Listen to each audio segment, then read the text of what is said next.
was that? I think we got packages though. Let's see what we got.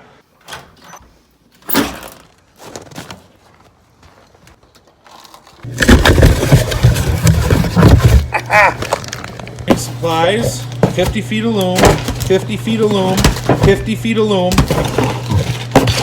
My favorite. These little honeys here, most people use them on the razor or side by side to put their light bar on. I use them to mount anything to a roll cage because it comes with all these sweet adapters that fits any size. So I'm probably going to use them to mount, I don't know, like the ECU, some electronics, probably the coils somewhere. They come in handy, handier than shit. I used them to mount the coils on the Camaro, just worked out minty. I mean, don't get me wrong, everybody can tell that they're definitely from Amazon and you have zero fabrication skill because you chose to go this route. But if you don't have any skills, like me, here you go. So I was trying to figure out where to mount these things. This was an option, just right there on the strut tower.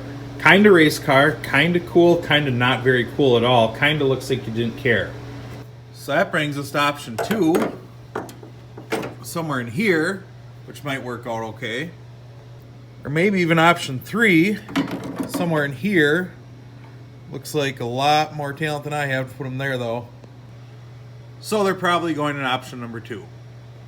So if you missed the video where I put these ICT brackets on, there wasn't a video, so you couldn't have missed it. They're ICT brackets, I put them on. Pretty slick, make them nice and compact compared to the stock stuff. Ideally they'd just be on the valve cover, but you know, I don't know, Matt wanted some sweet valve covers. I understand. Want to look nice and clean. So in your package,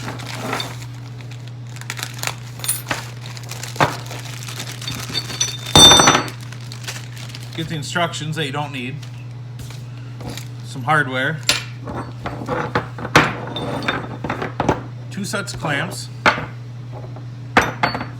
And all your adapters to make it fit whatever you want. So now, just like that, your coils mount to any tube, anywhere, anytime. Quick reset after the meltdown. We're back in the garage though. So I always buy the universal one, so it fits no matter what, just like I told you. 1.5 inch, 1 3/4, 2. The bar is 1 1/4, and that's none of these options. So like a 1/4 inch tubing in diameter. So I'm thinking if I take 1/8 inch off of each side of the clamp, in theory, it'll make it 1/4 inch smaller.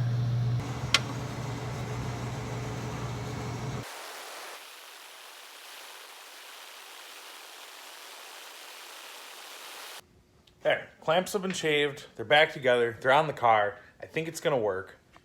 Oh, where are the coils? I can't see them. Oh,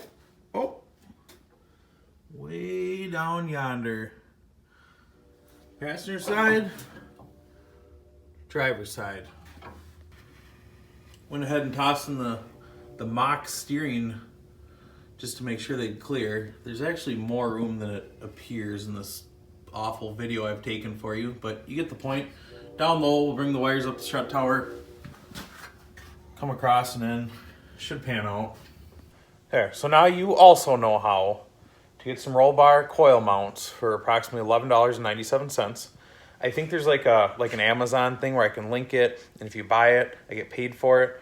But that's way beyond me and what this channel's intended for. So I'll put the link on there anyhow, and you can still use it to go find them. They're like $11, you get 2 clamps. I would highly recommend measuring what you're doing first instead of just buying the universal kit like I did, because it'll probably save you a ton of time in the end. But there you go. Now you know how to save a few bucks. So one of the things we forgot to discuss in recent events is the intercooler. And some people asked, and myself included, asked what the plan was. So this honey here, which I'm not even 100% sure what it is, I think we may have been told it was precision of some type. I don't know anything about intercoolers because if you ever look at my car, there is no intercooler. So not a huge fan. They're really heavy. They're kind of big. They're inconvenient. And I just like to live dangerously. So I don't have one. Brian's got an air to water in his car, very similar to this unit here. Yeah, I know like air to air is the right answer here, but there's a lot to be determined yet on Matt's car as far as like the future of it, what exactly it's going to be. All we know for sure right now is it's going to be single turbo LS car, and he's going to race it this year with the stock bottom end in it. A lot could change in the next year or two, so this doesn't go up front in the bumper where an air-to-air might go in the future. You might think, well, it's kind of a waste of time to just put that thing in for one season. But the car's already plumbed for an air-to-water. It's got the lines, it's got the tank, it's got everything in it. It's actually got mounts for this to go in the front.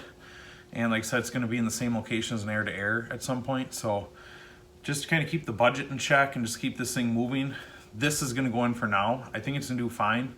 I don't really care how heavy it is, plus the 80 pounds of water, but let's face it, this car's already a land barge the way it sits, so not much we can do about it. But like I said, I know Matt's got a lot of plans for the car, which probably involves far more than a stock bottom end and probably an air-to-air at some point. So knowing Matt, though, it'll probably be turning into like full methanol. Who knows? Won't even need an intercooler, but that's the answer to that. I don't want to lead too much into the turbo video, or I don't want to lead too much into the fabrication videos that Brian's going to do. Yeah, I said it. Brian's going to do a video on fabrication. So if you don't have your general admission tickets yet, you might want to get them before that comes out. So that's it for this week. I'm going fishing for the weekend, so I'm not going to get a whole lot done out here. But here's a video to hold you over till next week when I get back. Who knows what Brian's going to do while I'm gone. Stand by for more.